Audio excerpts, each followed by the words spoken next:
The 12th of March 1976. The Norwegian Sea, a slate-grey expanse of churning ice-flecked water, stretches to a featureless horizon.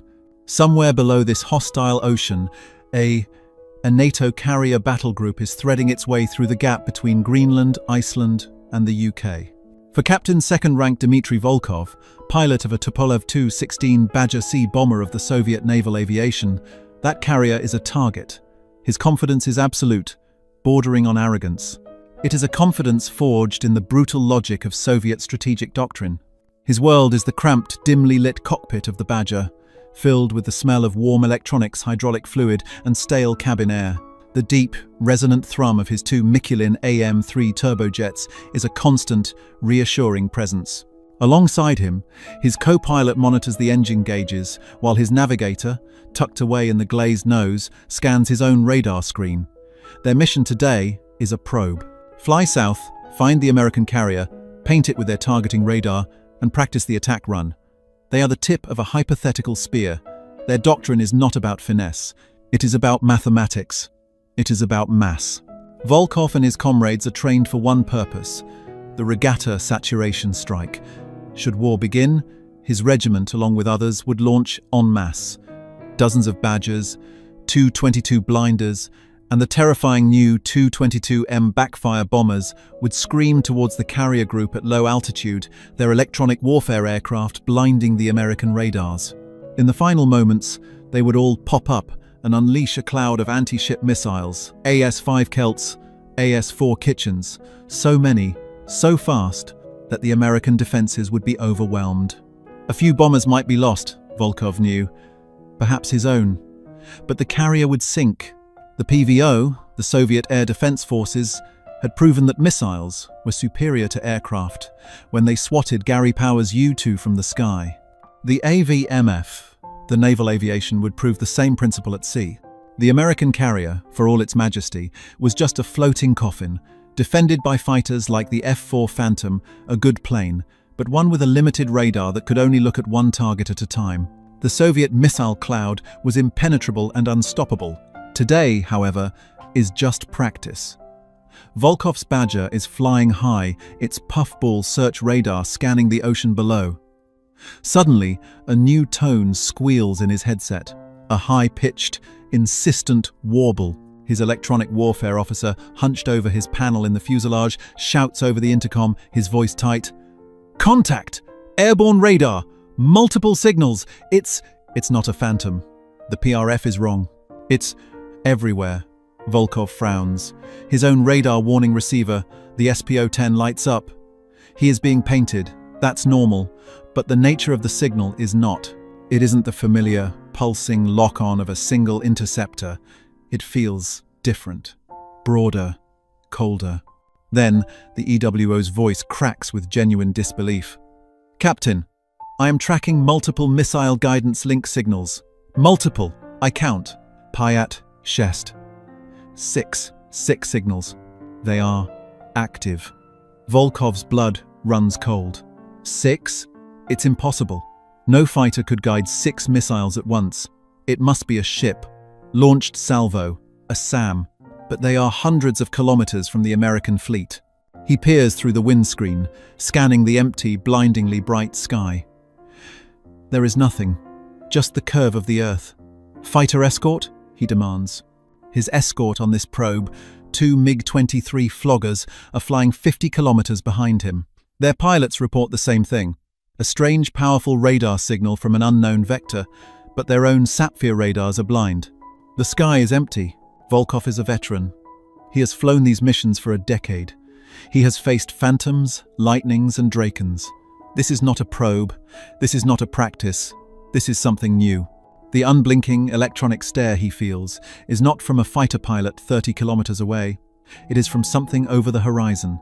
Something that can see him, his wingman, his escorts, and everything else, all at the same time. The impossible reality dawns on him. He is not the hunter.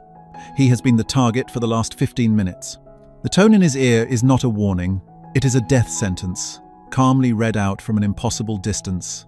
His impenetrable doctrine, the missile cloud, has just been torn to shreds by a ghost. If you're fascinated by the incredible tech that decided the Cold War, be sure to subscribe for more deep dives into its biggest impacts. That ghost had a name, the F-14 Tomcat, and its impossible power was born from a very American failure. In the 1960s, the United States Navy knew it had a terminal problem. The F-4 Phantom II, its primary fleet defender, was a legend. But it was a brawler, a close-in knife fighter from a previous generation. Its radar, the Westinghouse APQ-72, was powerful but primitive.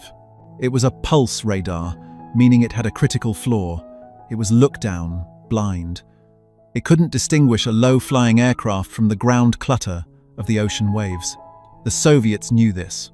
Their entire anti-carrier doctrine was built around it: fly in low and fast, beneath the radar, and launch missiles before the Phantoms could ever see them. The Navy's first attempt at a solution was a disaster.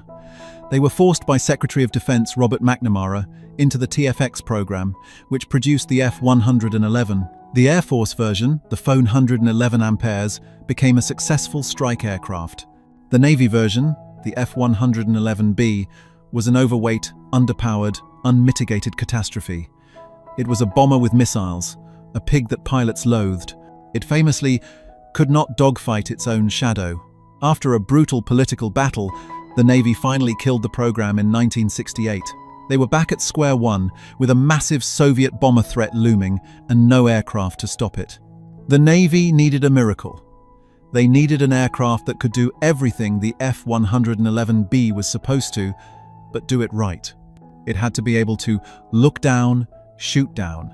It had to be able to detect and engage low-flying bombers from massive distances before they could launch their own anti-ship missiles. It needed to be able to fight multiple targets at once, to counter the regatta saturation doctrine. And, unlike the F-111B, it had to be a thoroughbred fighter, able to win a close-range, visual dogfight against nimble MiGs if it had to. Grumman, the ironworks of Bethpage, New York, had been quietly working on their own design, the Model 303. It was a masterpiece of aerodynamic engineering, built around two powerful new Pratt & Whitney TF-30 engines. Its most visible feature was its variable sweep wings. Controlled by a revolutionary onboard computer, they would sweep forward for high-lift, low-speed carrier landings and dogfighting, and automatically sweep back for supersonic intercepts, optimizing the plane's shape for every phase of flight. But the wings, as brilliant as they were not the Tomcat's true weapon. The real revolution sat in the back seat, with the Radar Intercept Officer, or RIO. In front of him was the control system for the most powerful, complex, and advanced airborne radar ever built, the Hughes-Ann divided by AWG-9. This was the system the F-111B had been intended to carry, but it was now mated to a vastly superior airframe.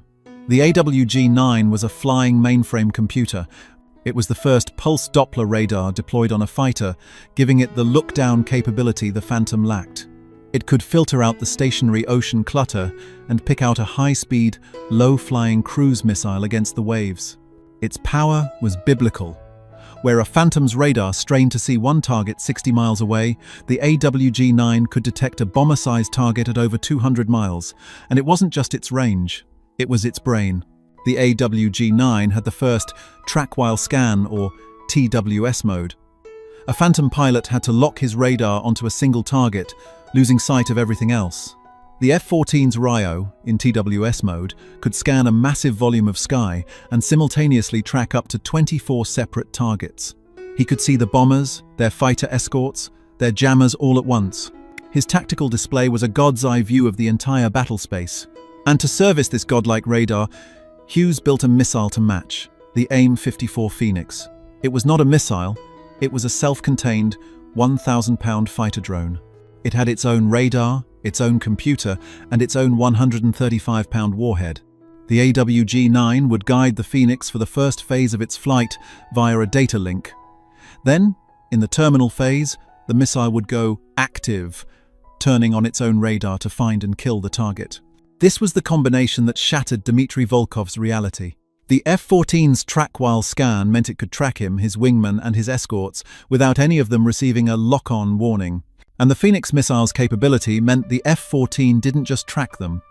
it could engage and destroy 6 of them, a full Badger squadron in a single pass, from over 100 miles away. Before the Soviet pilots even knew they were in a fight, their planes would be falling in flames into the cold, dark sea. The missile cloud was obsolete. The American Phantom was a long-range digital executioner. Captain Volkov's hands, slick with sweat, tighten on the yoke of the Tu-16. His mind is racing, trying to process the impossible data screaming from his EWO's station. 6 guidance links, not 1, not 2. 6. It is a number that simply does not compute in the Soviet lexicon of air combat. His training, his experience, his entire tactical reality is built on the 1 versus 1, or at best the 2 versus 1. This is something else.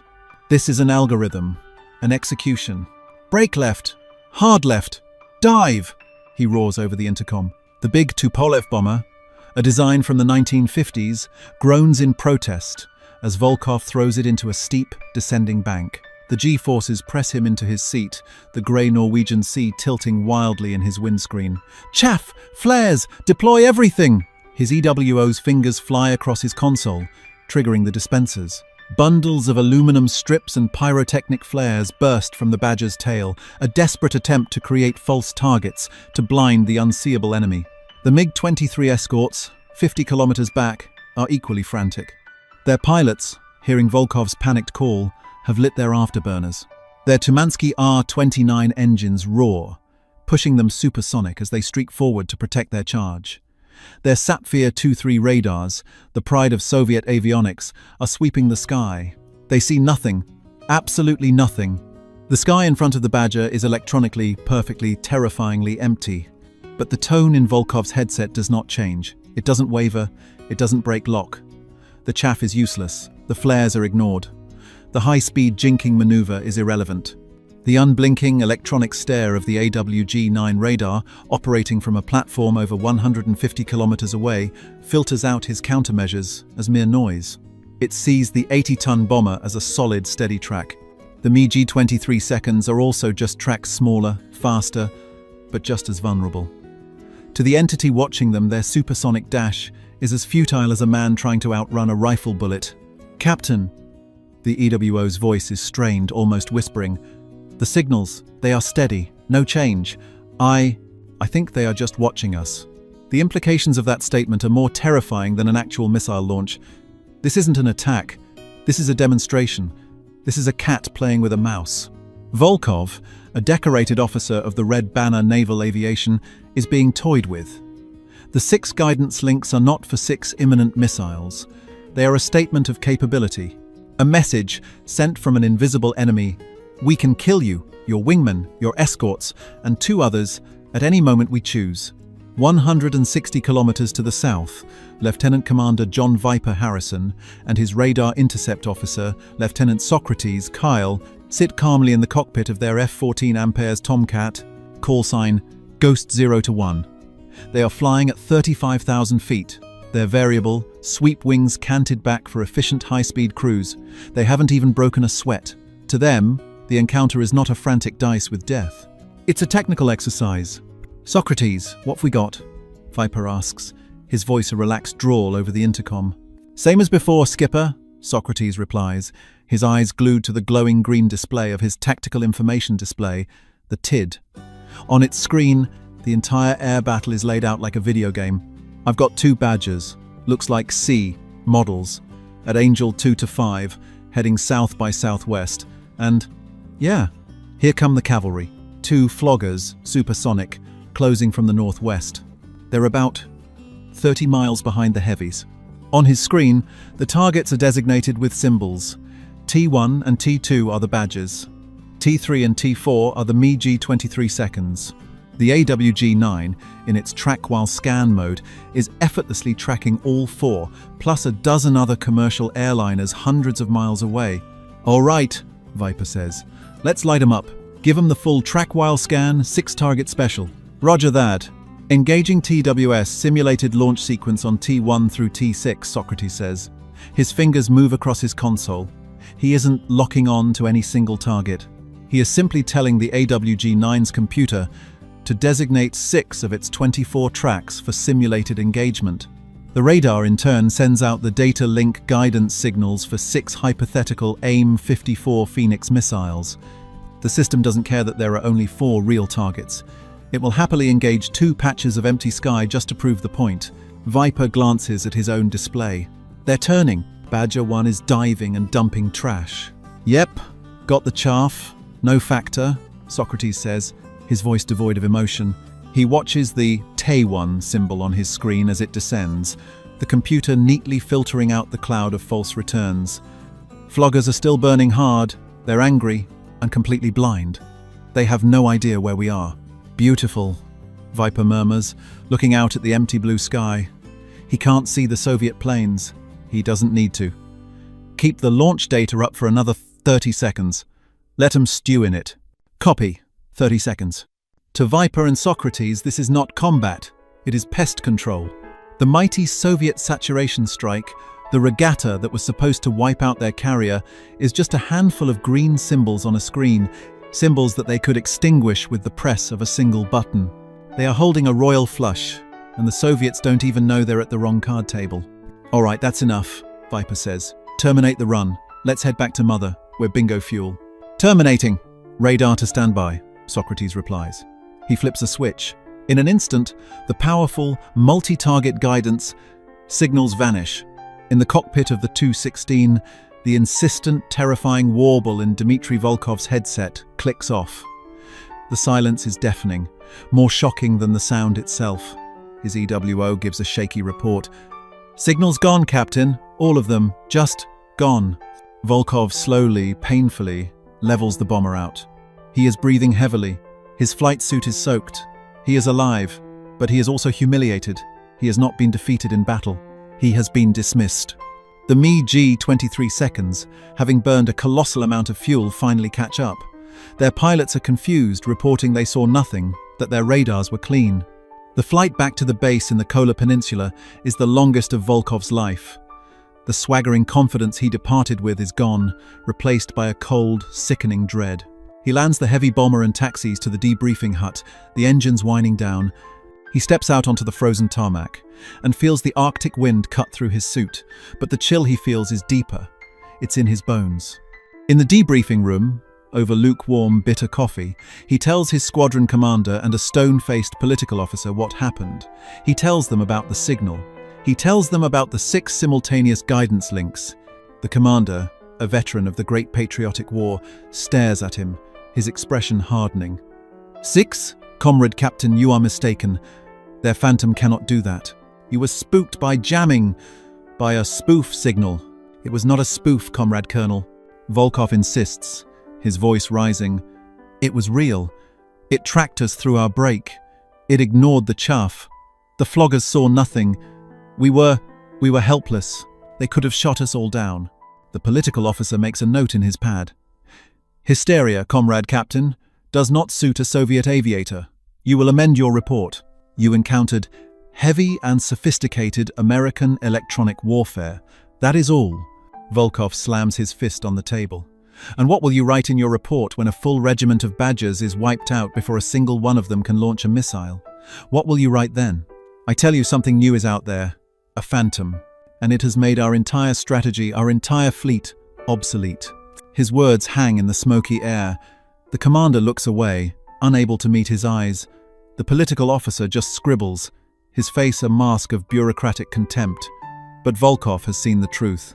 The Americans were not mocking him, they were mocking the system. They were mocking the assumption that Soviet mass could ever overcome American quality. The humiliation was total. It was not a failure of a single pilot. It was the failure of an entire ideology, revealed in a few terrifying seconds of electronic silence. Captain Volkov's report, despite the political officer's attempts to sanitize it, sent a shockwave through the high command of Soviet naval aviation. Hysteria was the official dismissal. Urgent tactical re-evaluation was the secret, panicked reality. The encounter over the Norwegian Sea was not an anomaly, not a ghost story, not a one-time electronic warfare trick. It was a declaration. The rules of engagement for the entire North Atlantic had been rewritten overnight, and Moscow had not been given a copy. The immediate response was one of denial, then frantic adaptation. New directives were issued. 216 Badger crews were ordered to vary their approach profiles. If the new American Phantom, which intelligence was now tentatively identifying as the new Grumman F-14, could see them at high altitude, they would go low. They would use the ocean itself as a shield. They would force the look-down blind spot that had crippled the F-4 Phantom. This new doctrine was put to the test in the winter of 1977.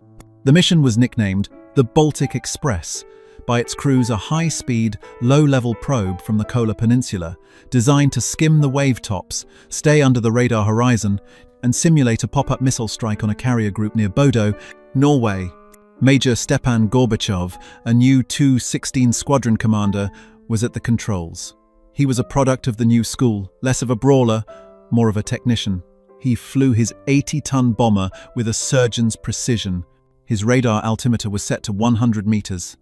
The sea spray kicked up by his own jet wash was a mist against his windscreen. His navigator's puffball radar was off. They were running dark, relying on inertial navigation. In his mind, they were invisible. A metal spear, shrouded in salt water and electronic silence, hurtling towards the heart of the American fleet. For 300 kilometers, there was nothing. Just the roar of the engines and the rhythmic slap of the wipers clearing the spray. Gorbachev allowed himself a moment of satisfaction. The Americans, for all their technological wizardry, were still bound by the laws of physics. Radar travels in a straight line. They were under the line. Then his EWO, a young lieutenant, touched his arm. His face was pale. He wasn't shouting, which was somehow worse. "Major, I am picking up an airborne signal. High PRF, pulse, Doppler." Gorbachev's stomach tightened. "A lock? A warning?" The lieutenant shook his head, his eyes wide with a mixture of terror and scientific awe. "No, sir. It's just watching us. It's the same signal." The one from Volkov's report. "It's tracking us. Through the clutter. I have Shest. 6 simulated launch links." Gorbachev felt the blood drain from his face. 100 meters. 100 knots above the churning water, and it didn't matter. The F-14's AWG-9 radar, operating in its pulse Doppler look-down mode, was effortlessly filtering out the billions of returns from the ocean waves. It was programmed to see one thing: the Doppler shift, the tiny change in frequency caused by a 300-ton-a-minute object moving against the stationary background. To the RIO in the Tomcat, flying 40,000 feet above them, Gorbachev's low-level stealth run was as clear as a contrail in a blue sky. The mission was a catastrophic failure. The new tactic was useless. The look-down blind spot was gone. There was no safe altitude. High or low, the Phantom could see them. The probe became a routine, a grim, humiliating ritual. The Soviets had to keep testing the boundaries, and the US Navy had to keep demonstrating its new, unassailable superiority. It wasn't just the Atlantic. The humiliation became a global system. In the Pacific, near the Soviet bastion of Vladivostok, the long-range 295 Bear strategic bombers, the iconic 4-engine propeller giants that were the symbol of Soviet global reach, found themselves subjected to the same invisible torment. A Bear-D maritime reconnaissance flight in 1978, tracking the USS Enterprise task force, was a perfect example. The Bear's crew, veterans of 20-hour missions, flew high and slow, their powerful big bulge search radar mapping the American fleet from 400 kilometers away. They were untouchable, defended by altitude and distance. But the F-14 seconds of VF-1 Wolfpack were on station. The Tomcat crews, rotating on their combat air patrol stations, would acquire the Bear from over 200 miles out, long before the Bear even knew they were there. The RIO in the F-14 wouldn't just track the Bear. His AWG-9 was so sophisticated he could often distinguish the bomber, its 2 Badger escorts, and even the AS-5 Kelt anti-ship missiles under their wings as separate, individual targets. Again, the track-while-scan mode would be engaged. Again, the 6 guidance links would light up the Soviet RWRs. The Bear crew, sitting in their cavernous, unpressurized fuselage, would listen to the electronic squeal of their impending hypothetical death for an hour at a time. The American pilots wouldn't even bother to close the distance for a visual intercept. Why? The point had been made. The message was clear. Your strategic bombers, the pride of your long-range aviation, are just 6 more targets we can kill at our leisure. This was the new reality. The one-time shock had transformed into a systematic psychological campaign. It was no longer about a single engagement, it was about the persistent threat. It was about forcing every Soviet naval aviator on every single mission to live with the undeniable electronic knowledge that at any second, from over the horizon, 6 missiles he could not see, from an aircraft he could not detect, could annihilate his entire flight. This routine gave birth to a haunting psychological symbol. It wasn't a sound like the ping of a sonar, it was a number, the number 6. In the smoky, wood-paneled ready rooms of the Soviet naval aviation bases from Murmansk to Petropavlovsk, 6 became a code. It was a whispered piece of gallows humor, a number imbued with a cold technological dread. When a pilot's RWR lit up, the first question his EWO would ask was not, "Where is it?" but, "How many?" If the answer was 1, it was a phantom, a dogfight, a familiar, manageable threat. But if the answer was chest, 6, a chill would settle over the cockpit. 6 meant the F-14. 6 meant the AWG-9. 6 meant the Phoenix. 6 meant it wasn't a fight. It was a calculation. It meant a computer in the back seat of an American fighter, 100 miles away, was actively capable of killing you and 5 of your comrades. It was the number of impossibility. It was the sound of your own obsolescence. Soviet pilots were brave men. They were trained to fly into nuclear-armed carrier battle groups. They were prepared to die in a blaze of glory, trading their lives for a carrier. What they were not prepared for was this. They were not prepared for an enemy that could hold them, and their entire squadron at an electronic gunpoint from a distance where they couldn't even fight back. It was cold. It was impersonal. It was contemptuous. The Phoenix 6, as it became known, was not just a weapons system. It was a psychological weapon, a recurring nightmare that haunted the Soviet air and naval commands. It was the symbol of an unwinnable game, a technological gap that seemed less like a gap and more like a chasm. The Kremlin, Moscow. 1977. The air in the conference room of the Ministry of Defense is thick with the smell of strong tobacco and floor polish. The reports from the Northern and Pacific fleets are no longer anecdotes of hysteria. They are a pattern, a data set. The number 6 is repeated in thick black ink in classified GRU summaries. The Phoenix 6, as the analysts have dubbed it, is now understood as a systemic, strategic threat that renders 2 decades of Soviet naval doctrine utterly void. The admirals of the Soviet Navy are apoplectic. Their entire anti-carrier regatta strategy, a massive investment in hundreds of bombers and thousands of missiles, is now a suicide pact. The Politburo, headed by an aging Leonid Brezhnev, is furious. This is not just a tactical problem, it is an ideological one. The American carrier groups, once dismissed as floating coffins, have suddenly become untouchable, invincible fortresses, projecting American power with impunity. The F-14 Tomcat has single-handedly checkmated the Soviet Navy. A solution is demanded. Not a tactic, a countermeasure. The response must be total, definitive, and overwhelmingly Soviet. The order goes out. Find a way to kill the Tomcat. The admirals and air marshals turn to their big bet. It is an aircraft that already exists, a machine that was the product of a different fear, but which now seems like the only possible answer. It is the Mikoyan-Gurevich MiG-25, codenamed Foxbat by NATO. To the Soviets, and to the Western intelligence agencies who watched it in terrified awe, the MiG-25 was not an aircraft. It was a missile with a man in it. It was born from a paranoid fantasy, the American B-70 Valkyrie, a Mach 3, high-altitude strategic bomber that was, mostly, cancelled. To counter this non-existent threat, the Soviet design bureaus did what they did best. They applied brute force. They ignored finesse, efficiency, and pilot comfort. They built a monster. It was the fastest combat aircraft ever created. It could climb to 80,000 feet. It could exceed Mach 3. From the outside, it was a terrifying symbol of Soviet industrial might. Its twin engines, the Tumansky R-15 seconds, were the most powerful jet engines on Earth. Its Smerch A radar was a colossal dish, so powerful that ground crews were warned it could cook a rabbit at a kilometer's distance. This, the High Command decided, would be the Tomcat killer. The logic was simple, brutal, and utterly flawed. The new doctrine was one of dash intercepts. The MiG-25, operating under ground control, would be vectored towards the F-14's patrol station. It would not engage in a radar duel. It would light its colossal afterburners, accelerate to Mach 2.8, and physically fly through the F-14's 100-mile Phoenix engagement envelope. It would be moving too fast to be effectively targeted.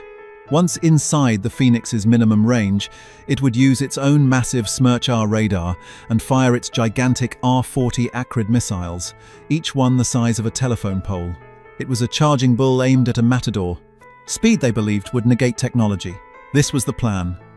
This was the big bet that would restore the balance of power. For years, the Foxbat remained a terrifying mystery to the West, its true capabilities the subject of panicked intelligence reports. Then, on the 6th of September 1976, the entire illusion shattered. Lieutenant Viktor Belenko, a pilot of the 513th Fighter Regiment, PVO, flew his MiG-25P from Chuguyevka Air Base and defected, landing at Hakodate Airport in Japan. For the first time, American and Japanese engineers had their hands on the mythical Foxbat. They opened the access panels, they looked under the skin, and they burst out laughing. The big bet was a bluff. The technical truth was a devastating indictment of the entire Soviet system. The Foxbat was not a futuristic marvel, it was a primitive, hand-built brute. First, the airframe.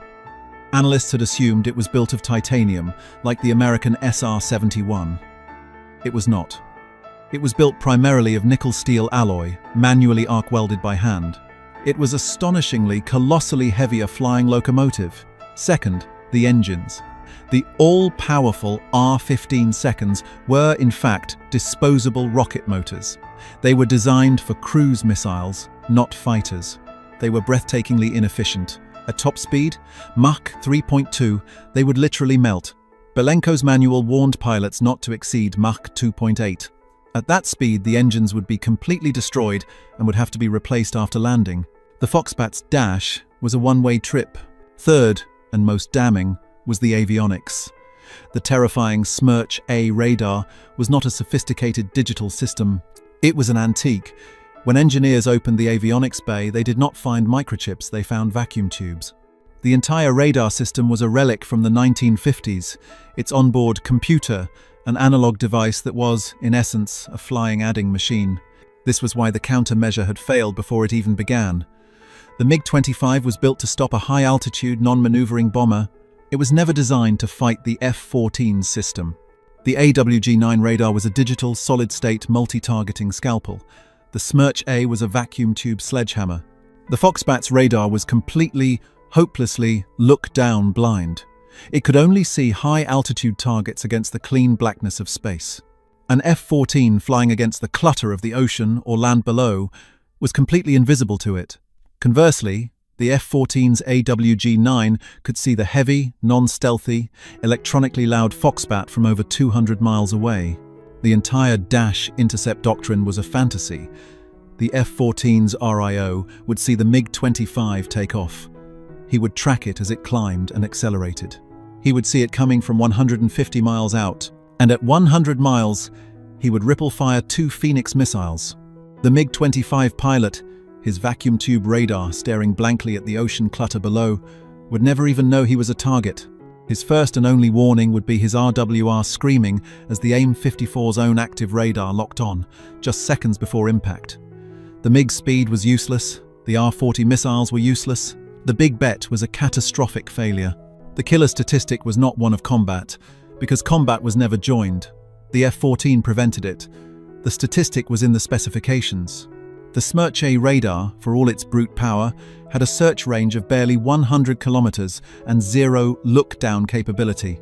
The AWG-9 had a search range of over 300 kilometers and a full look-down, shoot-down capability. The F-14 could see, track, and kill the Foxbat before the Foxbat's pilot could even begin to search for it. The score, in every meaningful electronic encounter over the world's oceans, remained an unassailable, theoretical 6-0. The psychological toll of Belenko's defection was 1,000 times worse than the Norwegian Sea encounters. The West knew. The superweapon was a paper tiger. The Soviet high command was naked, their best effort exposed as a primitive, resource-draining failure. This realization was corrosive. It bred a deep, institutional paranoia. If their best was this bad, what did it say about the rest of their military? What did it say about the command economy that produced it? The Foxbat wasn't just a failed interceptor, it was a £100,000 symbol of a system that was beginning to crack from within. The revelation of the MiG-25's primitive nature was not just a military failure, it was a profound ideological one. The Foxbat and the F-14 Tomcat became perfect, crystalline symbols of the two opposing systems that had birthed them. The MiG-25 was the ultimate expression of the Soviet command economy. It was a top-down solution to a single, narrowly defined problem: stop the B-70 bomber. It was built with brute force, massive resource allocation, and a complete disregard for efficiency or adaptability. When the B-70 threat vanished, the MiG-25 was an expensive, magnificent, and completely useless answer to a question no one was asking. Its reliance on vacuum tubes in the mid-1970s was not an accident. It was a symptom. The Soviet system was brilliant at imitation, and mass production. They could build thousands of tanks and rifles. But it was institutionally incapable of genuine innovation. It couldn't create the microchip. It couldn't foster the complex, decentralized web of private enterprise of companies like Hughes, Grumman, and IBM that was necessary to create something as revolutionary as the AWG-9 radar and the Phoenix missile system. The Foxbat was a hammer in an age of scalpels. The F-14, by contrast, was a product of innovation, competition, and freedom. It was not a perfect system, it was expensive, maintenance-heavy, and its TF-30 engines were notoriously finicky. But it was adaptable. Its digital systems were a generation ahead. The AWG-9 was not just a radar, it was a software-driven computer. When the threat changed, the code could be changed. It was designed from the ground up to be a flexible system capable of handling a multitude of threats: bombers, fighters, and cruise missiles, high or low, fast or slow. This was the micro-battle that defined the macro war. The Soviets, locked into their rigid 5-year plans, were building a massive, heavy, single-purpose steel wall. The Americans, driven by free market competition and technological daring, had built a digital ghost that could pass right through it, or, as it turned out, simply stand back and hold the entire wall at electronic gunpoint. The Phoenix 6 was the ultimate demonstration of quality over quantity. It proved that one F-14 with its system could negate an entire regiment of Soviet bombers. And a system that could not innovate, that could only imitate and build with brute force, was a system that was doomed to collapse under its own weight. The ultimate demonstration of this failure was not a battle, it was a surrender. The final, symbolic proof of the Soviet system's obsolescence came not with the scream of a missile, but with the thud of a sledgehammer on concrete. The 9th of November 1989, Berlin, Germany. The Berlin Wall, the most potent symbol of Soviet brute force control, the ultimate expression of their fortress mentality, was breached. Not by an army, not by a bomber, but by ordinary people, by an idea. They swarmed it, hammered it, and danced on top of it. It was a structure that had been rendered obsolete, just like the MiG-25. It was a wall that could stop a man from walking across, but it could not stop the idea of freedom. The Soviet Union itself followed just 2 years later. It did not die in a blaze of nuclear fire, as its leaders had always planned for. It simply stopped. It went bankrupt. It dissolved. It was an economic and ideological failure. The command economy that had produced the vacuum tube Foxbat could no longer afford to keep the lights on. The system that had prioritized steel over silicon, quantity over quality, and brute force over innovation had been decisively, peacefully, and utterly defeated. The regatta saturation strike was never launched. The Phoenix 6 never had to fire in anger against its primary target. It didn't need to. The battle had already been won, years earlier, in the electrons and microchips of a radar screen over the Norwegian Sea. The legacy of the Tomcat is not just one of speed or power, it is a story of foresight. It is the story of a system that placed its faith in the future, in digital processors, in complex software, and in the individual skill of the operator. The F-14 was a bet that a Rio sitting at a computer screen was more powerful than a dozen pilots flying by brute force. The Soviet doctrine was a bet on the past. It was a faith in mass, in numbers, in steel, in the proven, reliable, and utterly outdated technology of a bygone era. It was a system that trusted the collective over the individual, and the plan over the innovation. In the end, the Cold War was not won by the side with the most tanks, the most missiles, or the fastest interceptor. It was won by the side that could see the future. The Soviet pilots, staring at their empty radar screens while a single, invisible enemy held 6 of them in an electronic grip, were the first to see that future. They were the first to understand that their world, and the empire it was built upon, was already a ghost.